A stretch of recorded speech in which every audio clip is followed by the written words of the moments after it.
आइए अब हम आपको लेकर चलते हैं मस्जिद के मुख्य भाग में, जहां पर हम संगमरमर और लाल बलुए पत्थर की मिश्रित संरचनाओं को यानी मिली जुली बनावट को देखेंगे और उसका विश्लेषण करेंगे। ये आप मीनार देख सकते हैं, ये दोनों कोनों पर मस्जिद के दो मुख्य मीनारें बनाई गई हैं। ये जो मीनार है इसके ऊपर आपको सफ़ेद रंग की पट्टिकाएँ दिखाई दे रही होंगी और इसके जो छज्जे बनाए गए हैं वो सफ़ेद संगमरमर के पत्थरों से बनाए गए हैं। इस संगमरमर के पत्थर के पीछे एक दिलचस्प कहानी है। ये संगमरमर का जो पत्थर है वो ताजमहल वाले संगमरमर के पत्थर से अलग है। वो ताजमहल का जो संगमरमर का पत्थर यूज किया गया है वो राजस्थान के कामरान से मंगवाया गया है, जबकि ये पत्थर भारत के विभिन्न हिस्सों से और विभिन्न पहाड़ी इलाकों से मंगाए गए। इस संगमरमर की खासियत यह है कि इसमें वैसी शाइनिंग और चमक नहीं है जैसी कि ताजमहल के संगमरमर में लाया गया। उस पर किसी तरह की पॉलिश नहीं चढ़ाई गई है, न इस पत्थर पे किसी तरह की पॉलिश चढ़ाई गई। बावजूद इसके ये आज तक अपनी सफ़ेदी को लिए हुए और किसी तरह से इनका पीला, नीला या काला नहीं पड़ा है। हाँ, एसिड रेन की वजह से इन पत्थरों में कुछ तब्दीली जरूर आ रही है। जो अम्ल वर्षा होती है वो प्रदूषित वर्षा होती है और वह हमारी ऐतिहासिक इमारतों की सफ़ेद और किसी भी तरह के पत्थरों का रंग बदल देती है। ये आप ज़मीन पर जो पत्थर दिख रहे हैं इनका बदला हुआ रंग देख सकते हैं। हालांकि ये वो पत्थर नहीं है जो उस समय जामा मस्जिद में लगाए गए थे। ये कंस्ट्रक्शन वर्क दोबारा से किया गया, इसकी मरम्मत का कार्य, और ये पत्थर काले पर है। इसका सबूत है कि बारिश, धूप और अन्य पर्यावरण दबाव के कारण और मौसम में हो रहे बदलाव के कारण हमारी इमारतों और संरचनाओं का रंग रूप जो है वो बदल जाता है, परिवर्तित हो जाता है। आइए हम लेकर चलते हैं आपको और संगमरमर की संरचना और उसके अंदर की गई नक्काशी को करीब से दिखाते हैं। शूट करते रहना, इसको स्लो मोशन में कर देना।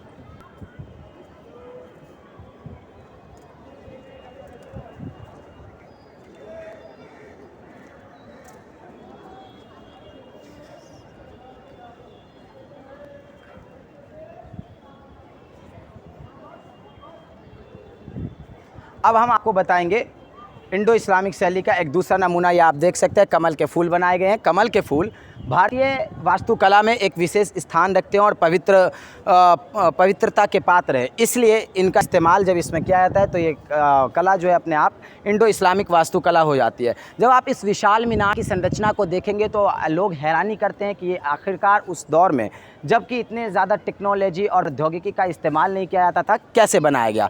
सबसे पहले किसी भी इमारत को खड़ा करने के लिए उसका एक नींव डाला जाता है। मीनारों के लिए भी विशेष रूप से ये कार्य किए गए। सबसे पहले 25 मीटर का एक वर्गाकार चबूतरा बनाया गया। ये आप देख सकते हैं, 25 मीटर वर्गाकार एक चबूतरा है जिसको षटकोण तरीके से बनाया गया। इसमें अष्टकोण है, 1, 2 और ऐसे ही इसकी 6 और भुजाएं हैं। इन भुजाओं के नीचे बहुत ही सारे ईंट पत्थर डालकर इसको एक गहरा कुआं बनाकर उसमें पहले इसकी नींव डाली गई। उसके बाद जब आप मीनार की पहली मंजिल तक देख पा रहे हैं, वहाँ तक ये मीनार अंदर खोखली नहीं है, यानी कि इसके अंदर मटेरियल भरा हुआ है, निर्माण सामग्री डाली हुई है और उसके ऊपर से जो मीनार का निर्माण किया है, वहाँ से मीनार का निर्माण इस प्रकार किया गया कि उसके भीतर जाया जा सके और तारीखी शहर दिल्ली की जियारत किया सके। ये 25 मीटर वर्गाकार चबूतरा है जिसको अष्टकोण तरीके से बनाया गया है। मैंने उधर आपको 2 कोण इसके गिनवाए, तीसरा कोण वो रहा, चौथा, 5वां, 6ठा और 7वां, 8वां इसके पीछे है। इसमें ऊपर चल के पहली मंजिल से बॉर्डर आ जाता है संगमरमर के पत्थरों का इस्तेमाल, और ये उस संगमरमर से भिन्न है जिसका इस्तेमाल आप ताजमहल के भीतर देखते हैं। हालांकि इनको किसी तरह से किसी भी प्रौद्योगिकी के इस्तेमाल से चमकाया नहीं गया, ये अपने उसी रूप में है, परंतु लगातार हो रहे पर्यावरण बदलाव की वजह से ये अपने असली रंग को खो रहे हैं और इसकी जो इसका वैभव है वो भी कहीं ना कहीं कम हो रहा है। भारतीय पुरातत्व सर्वेक्षण विभाग की जिम्मेदारी है कि वो इसका रखरखाव करे और इन ऐतिहासिक इमारतों और इन विरासतों को बचाने का संपूर्ण प्रयास किया जाए तथा पर्यटकों से अनुरोध किया जाए जब वो यहाँ पर आते हैं तो इमारत की किसी भी संरचना को नुकसान न पहुँचाए। अब हम मस्जिद के भीतर लेके चलते हैं, आइए।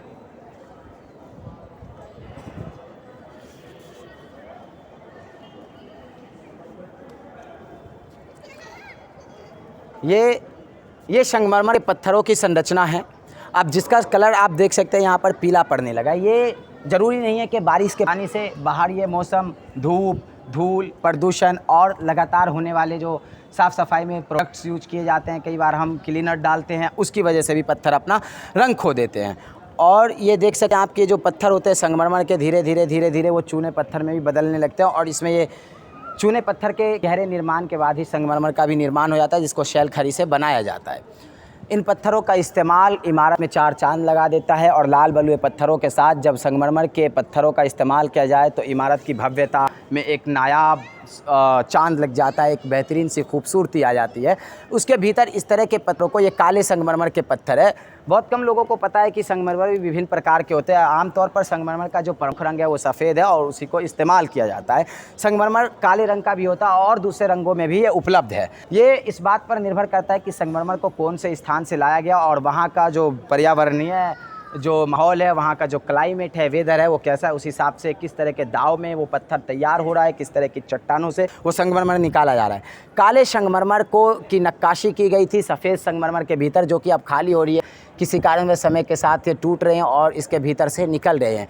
जब इसको पहले इनके रूप में लगाया गया तो उस वक्त ये रात के अंधेरों में और चांदनी रातों में एक बेहतरीन ही चमक के साथ दिखाई पड़ते थे और इसको दूर से भी देखा जा सकता था।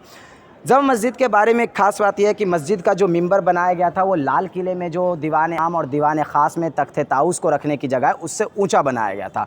इसको ऊंचा इसलिए बनाया गया था कि इस्लामिक मान्यताओं के अनुसार इमाम भी कौम के रहनुमा होते हैं और इमामों का जो स्थान है, धर्मगुरुओं का जो स्थान है, वो राजाओं के स्थान से, शहंशाहों के स्थान से ऊँचा होना चाहिए। कमाल की बात यह है कि जिस समय दुनिया भर में ओटोमन साम्राज्य और दूसरे सल्तनत फैले हुए थे, उनके सुल्तानों ने खुद को सुल्तान की पदवी धारण की, वही मुग़ल बादशाहों ने खुद को पादशाह की पदवी धारण की और पादशाह कहलवाया।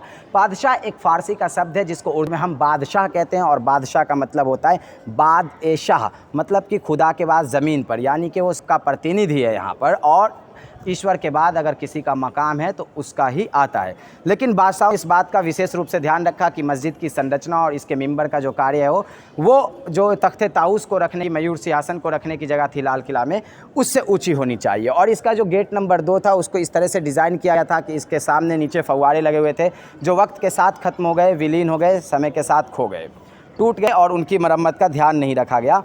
बाद में इस मस्जिद की संरचना इस प्रकार से थी कि सीधे लाल किले के दीवान आम से मस्जिद की ये संरचना दिखाई पड़े और बादशाह जब कभी शुक्रवार की नमाज़ अदा करने के लिए मस्जिद में आते थे और शाही परिवार के जो दूसरे लोग आते थे वो गेट नंबर 2 का इस्तेमाल करते थे। आइए हम लेकर चलते हैं मस्जिद के अंदरी हिस्से में, जहाँ आपको उनके अंदर की संरचना से रूबरू करवाएंगे।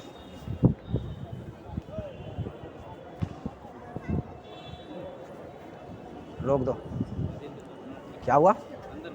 अरे इसका दिखा सकते हैं यहाँ पे। ये है मस्जिद का वो मेन हिस्सा जहाँ पर शाही इमाम के द्वारा नमाज़ पढ़ाया जाता था और शाही इमामों को सभी मुग़ल बादशाहों की दस्तारबंदी, यानी कि उनके ताजपोशी का भी शर्फ़ हासिल। जितने भी मुग़ल बादशाह औरंगज़ेब से लेकर और उनके बाद के जो मुग़ल बादशाह थे, उनकी ताजपोशी शाही इमामों के द्वारा की जाती थी। ये वो हिस्सा है जिसको हम मिंबर के तौर पर जानते हैं। और जैसा कि मैंने आपको बताया, मिंबर वो मुख्य संरचना है जहाँ, जैसे कि मंदिर में गर्भगृह की संरचना होती है और वहाँ पे मुख्य मूर्ति को स्थापित किया जाता है, प्रमुख इष्ट देव की मूर्तियों को रखा जाता है। इस्लामिक मान्यताओं में मिंबर इमाम की जगह होती है और इमाम कौम और नमाज के वक्त नमाजियों के रहनुमा के तौर पर देखे जाते हैं। अब बात करते हैं कि शाही इमाम का जामा मस्जिद से बड़ा गहरा ताल्लुक़ है इमाम बुखारी। आप सभी इमामों के साथ ये बुखारी लगा हुआ देखेंगे। हर मुग़ल कालीन दौर की मस्जिदों के एक शाही इमाम है। शाही इमाम का मतलब होता है कि इन इमामों के वंशजों को, जो पूर्वज थे, उनको डायरेक्ट मुग़ल बादशाहों के द्वारा अपॉइंट किया गया था, नियुक्त किया गया था।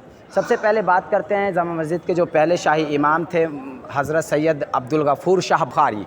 बुखारी मतलब कि ये उज़्बेकिस्तान के बुखारा से आए थे। 11वीं सदी से लेकर 18वीं सदी तक के अंत तक उज़्बेकिस्तान का ख्वारिज़म और बुखारा जो है वो शिक्षा का प्रमुख केंद्र बना हुआ था, और खासकर इस्लामिक शिक्षा का। हालांकि वहाँ से कई सारे यात्री, ट्रैवलर, इंजीनियरिंग और बहुत सारी पढ़ाई होती थी, लेकिन इस्लामिक शिक्षा का प्रमुख केंद्र हुआ करता था। और यहाँ के पहले ये जो शाही इमाम थे सैयद अब्दुल गफ़ूर शाह बुखारी को मुग़ल बादशाह शाहजहाँ के द्वारा 1556 ईस्वी में जब मस्जिद बनकर तैयार हुई, 6 साल बाद 6 अक्टूबर 1550 को इसके निर्माण का कार्य शुरू हुआ, तो बुखारा के शाह से बुलवाया गया। उस समय बुखारा के शाह मोहम्मद थे और उनको ये नियंत्रण मिला। उस समय मुग़ल सल्तनत का एक बहुत बड़ा रुतबा कायम था पूरी दुनिया में, और जब ये नियंत्रण मिला तो उन्होंने वहाँ से सबसे नायाब इमाम और स्कॉलर जो थे अब्दुल गफ़ूर शाह बुखारी को भारत भेजा। उनके भारत पहुँचने पर मुग़ल बादशाह शाहजहाँ ने दीवान ख़ास में ज़ोरदार इस्तकबाल किया उनका, और उनका कहना था कि जिस तरह से ये जामा मस्जिद अपने आप में नायाब है, उसी तरह से इसका इमाम भी नायाब होना चाहिए। और उस समय दुनिया के जाने माने और सबसे प्रसिद्ध इस्लामिक स्कॉलर यानी कि मुस्लिम उलेमा को यहाँ का का इमाम नियुक्त किया गया और उसके बाद से उनके वंशज ही अभी तक इस मस्जिद के रखरखाव का कार्य देखते और यहाँ के करता धरता हैं। हालांकि इसका कई बार मुस्लिम पर्सनल लॉ बोर्ड और वक्फ बोर्ड के द्वारा विरोध किया गया कि जब शाही हुकूमतें नहीं रही, आप मुगल तख्त नहीं रहा, तो फिर शाही इमाम की पदवी कैसे रखी जा सकती है, जबकि ये पदवी आज भी वंशानुगत है और पीढ़ी दर पीढ़ी ट्रांसफ़र होती रहती है। अभी जो इमाम है उन्होंने अपना नायब इमाम घोषित किया है मोहम्मद शाबान को, जो कि उनके लड़के हैं, 19-20 साल उनकी उम्र है और उनको यहाँ का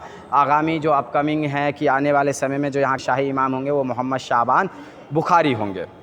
ये देखिए आप, मुग़ल कालीन इमारतों में जो मुग़ल किसी चीज़ को बहुत भव्य दिखाने की कोशिश करते थे तो सादगी से भव्यता लाने की कोशिश करते थे और यही कारण है कि संगमरमर के पत्थरों का इस्तेमाल किया गया, उस संगमरमर पर काली पट्टिकाओं का इस्तेमाल किया गया। ये दरअसल एक विशेष प्रकार की संरचना है जिसको इस्लामिक मान्यताओं के अनुसार जा नमाज कहा जाता है। जा नमाज एक तरह का एक बिछाने की वस्तु होती है जिस पर खड़े होकर नमाज अदा की जाती है और इसको उसी शेप में कर दिया गया, यानी कि ये जो एक बॉक्स यहाँ से शुरू होता है, एक पर्टिकुलर शख्स में खड़ा होकर नमाज अदा कर सकता है और ये एक जा नमाज के तरीके की संरचना है। और ये संरचनाएं कोई अभी नहीं बनाई गई, ये तब का ही कार्य है। पत्थरों का रंग मैंने आपको बताया बदल रहा है। यहाँ देखिए ये जो पत्थर है उसका रंग धीरे धीरे बदल रहा है। ये बाहरी मौसम, पर्यावरण, वेदर, क्लाइमेट के जो चेंजेस आते हैं उसकी वजह से इन पत्थरों का अब रंग बदलने लगा है, नहीं तो ये एक जगमगाता हुआ कलर था और रात में इसमें नायाब रोशनी होती थी। ऐसा माना जाता है कि जिस मस्जिद कुर्तुबा में एक दिया जला देने के बाद पूरी मस्जिद में रिफ्लेक्शन से रोशनी होती थी, ठीक इस मस्जिदों में भी इस तरह के झूमर के नीचे एक दिया जलाया जाता था और फिर वो झूमर जो है लाइट को रिफ्लेक्ट कर देता था विभिन्न दिशाओं में और पूरी मस्जिद जो है उसके बाद जगमगा उठती थी। और ख़ास बात यह है कि इसको बनाने में किसी तरह के सीमेंट और गारे का इस्तेमाल नहीं किया गया। 18वीं सदी से पूर्व की जितनी भी संरचनाएं लगभग भारत में, उनको बनाने के लिए चूने और पत्थर का इस्तेमाल किया गया है, जो कि उस समय का सबसे कारगर तरीका हुआ करता था। और ये देखिए कमल के फूल, बार बार मैं आपको दिखा रहा हूँ, ये कमल के फूल ही संरचनाओं को इंडो इस्लामिक शैली का रूप प्रदान करते हैं। इंडो मतलब कि हिंदुस्तानी शैली, और हिंदुस्तानी शैली में कमल के फूल का एक विशेष स्थान है, इसको पूजनीय माना जाता है और उसी के साथ इसमें इस्लामिक जो संरचनाएं ये मिलकर इसको इंडो इस्लामिक रूप दे देती है। ऊपर का हिस्सा भी संगमरमर से बना हुआ है, ऊपर का हिस्सा माफ़ कीजिएगा, ऊपर का हिस्सा लाल बलुए पत्थरों से बना हुआ है और इन हिस्सों में आप जॉइंट्स देख सकते हैं, वो समय के साथ दिखने लगे। जबकि मस्जिद बनाई गई थी तो वो जॉइंट्स नहीं दिखाई देते थे और ये जो जॉइंट्स है ये असल में चूने पत्थर से जुड़े हुए हैं और उस समय सामान को खींचने के लिए, ऊपर पहुंचाने के लिए हाथियों के द्वारा चेन को खिंचवाया जाता था। जिस तरह की चेन का इस्तेमाल हम आज करते हैं, चेन को खींचते हैं, एक तरफ से चेन खींचती जाती है और जो भारी चीज़ें होती है वो उठती जाती है, ठीक हाथी के द्वारा इसी विद्या का, इसी टेक्नोलॉजी प्रौद्योगिकी का इस्तेमाल कर मस्जिद के कंस्ट्रक्शन वर्क को अंजाम दिया गया है। लाल बलुए पत्थरों पर संगमरमर का मिश्रण इस मस्जिद की खूबसूरती और इसकी भव्यता की गवाही देता है और इसमें चार चांद ला देता है। अब आइए एक बार आपको जामा मस्जिद के मुख्य मिंबर का दर्शन करवाते हैं।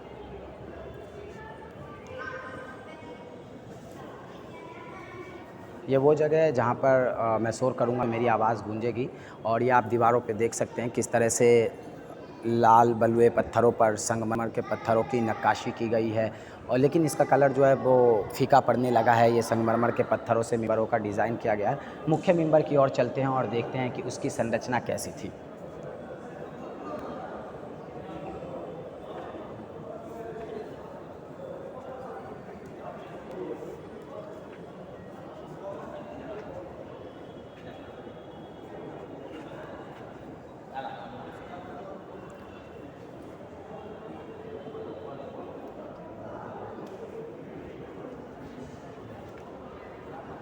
ये मुख्य मिंबर है और ये मिंबर का मतलब ये है कि मिंबर की सीढ़ियाँ बनी हुई है। सीढ़ियों का मतलब ये है कि जो इस्लाम के पैगम्बर इस्लाम हज़रत मोहम्मद थे, may peace be upon him, उनके वो जो है मिंबर के सबसे ऊपरी हिस्से पर बैठकर नमाज़ पढ़ाया करते थे। तो उनके बाद के जो मुस्लिम रहनुमा हुए उन्होंने उस स्थान को छोड़कर एक सीढ़ी नीचे आकर उस पर नमाज़ पढ़ाना शुरू किया और बाद में इमामों ने एक सीढ़ी और नीचे आकर पढ़ाना शुरू किया। मिंबर पर बैठकर खुतबा देते हैं और मिंबर से ही इमाम जो है जुमा को नमाज का संचालन करते हैं। तो ये जामा मस्जिद के अंदर और बाहर चीज़ें थी और ये झूमर लगा हुआ है। ये झूमर अब के दौर का लगा हुआ है, ये पुराना नहीं है। 1857 के गदर में मस्जिदों को बंद किया गया तो उस वक्त के जो ब्रिटिश हुक्मरान थे उन्होंने मस्जिद का रंग रूप और नक्शा ही बदल कर रखवा दिया, लेकिन बाद में इसको लगाया गया है। जो मस्जिद के करता धरता है, जो इसके रख रखाव करने वाले लोग हैं, उनकी तरफ से इस झूमर लगाया गया है। आभूषण के तौर पर, सजावट की सामग्री के तौर पर इसका इस्तेमाल किया गया है। धन्यवाद।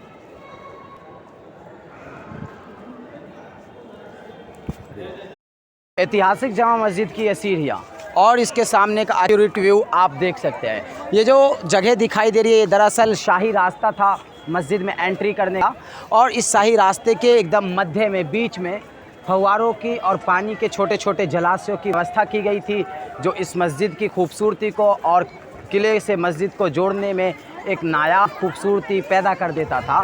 और इन्हीं मस्जिद की सीढ़ियों पर आखिरी मुग़ल बहादुर शाह ज़फ़र के बच्चों ने भीख मांगा। उन्होंने अपने गुर्बत के दिन निकाले। इस बात की दलील ख्वाजा सैयद हसन सानी निज़ामी रहमतुल्लाह अलैह की किताब बेगमात के आंसू में मिलती है, जो कि उस समय के आई विटनेस थे, और उस किताब के जितने भी किस्से हैं उस चश्मदीदों के द्वारा बयान किए गए हैं। अब इन फव्वारों को तो खैर उजाड़ दिया गया और उसका ख़राब कर दिया गया है, लेकिन यहाँ पर बाज़ार लगता है। लोग इस बाज़ार में दूर दूर से ख़रीदारी करने के लिए आते हैं, पर्यटक यहाँ पर आकर लुत्फ़ उठाते हैं। लेकिन मस्जिद की जो भव्यता थी और इसका जो ऐतिहासिक एक खूबसूरती थी, उसको कहीं ना कहीं इसकी वजह से नुकसान पहुंचा है। और ये जो सामने का व्यू ख़राब हुआ है, उसकी वजह से जो बाहर से मस्जिद को दिखने में एक नायाब सी खूबसूरती पैदा होती थी, उसमें कमी आई है। मीना बाज़ार हुआ करता था यहाँ पे।